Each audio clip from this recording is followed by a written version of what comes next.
Graham, not the first time it has happened. The team seems to be struggling to put up decent first innings total.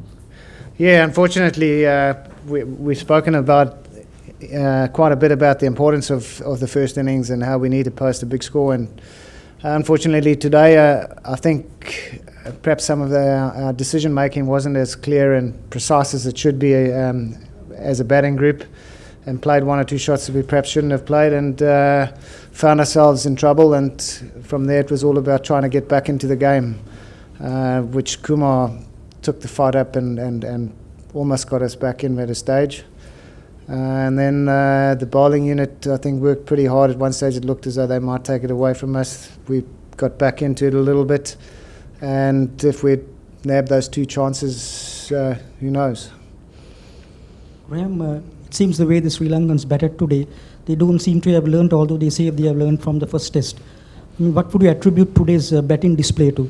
Well, like I said, I think there's a bit of indecision in as to what to defend, what to attack, and what to leave.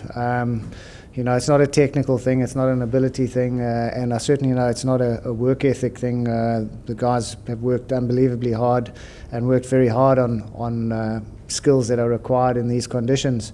Once you get out there, though, you've got to have a clear mind and you've got to make good decisions, and I think Kumar showed just how important that is. Graham, was there any sense of, despite their experience, being overawed by the occasion a little bit?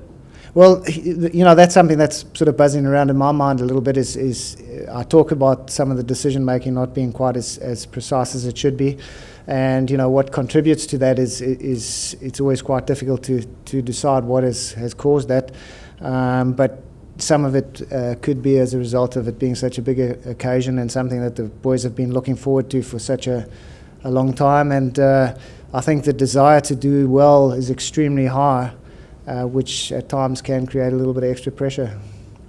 Graham, were you quite surprised the amount of life the Melbourne pitch gave on the first day? Look, I think it played pretty much like we thought it would. We knew there would be something in it for the new ball, and seamers who bend their back and hit the right areas are going to cause a little bit of a problem. But it certainly wasn't a hugely bowler-friendly surface. It was a good, fair surface, I thought.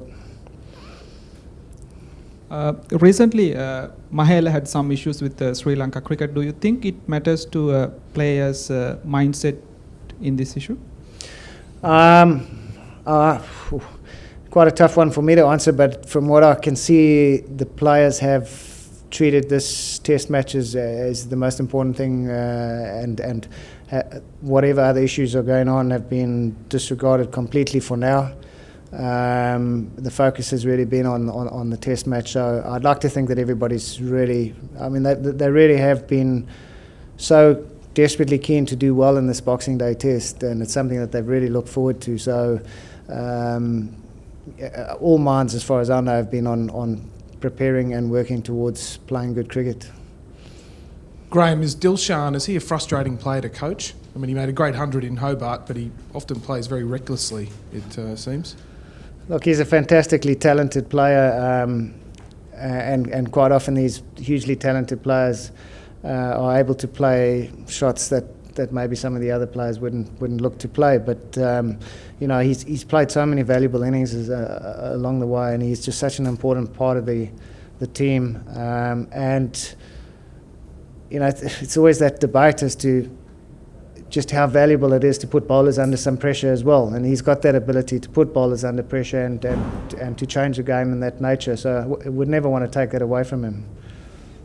Graham, Mahila's manner of dismissal has already sort of become a familiar one on this tour, and on away tests that, right throughout his career it has been as well. I mean, what do you see as the reason for that? Well, again it gets back to the decision making as to what to play and what not to play, and he's such an experienced cricketer that he'll work it out along the way. It was a reasonably good delivery that got him today, but perhaps he might have treated it differently in hindsight, having a look at it. Graham, where does Sri Lanka stand at the end of the first day? I mean, what's the plan for tomorrow? I mean, they're 6 runs behind, and then Australia. Yeah, well, pretty clearly we're back to playing catch up. Unfortunately, we found ourselves doing that in the last test, and we're desperate not to do it this time round. But that's what it is. That's what it's going to take. So tomorrow morning's first session is going to be extremely vital that we get in and bowl well and hopefully strike early. But it's, as I said last test, when you're playing catch up, it is very much about taking it one session at a time, fighting hard through that session, and then reassessing. Graham, your thoughts on firstly Kumar Sangakkara's milestone, 10,000 runs, and also his performance today? He seemed to be clearly your best batsman. Oh, he was outstanding today and played superbly well, and I think everybody watching thoroughly enjoyed the elegance of the player. I mean, he really is something special when he plays like that, and to achieve what he's achieved is absolutely amazing. So for us, although it was a disappointing day in many ways, that brought a lot of joy to the lads. He's very popular in the dressing room, and to see him achieve that, I think everybody is absolutely delighted.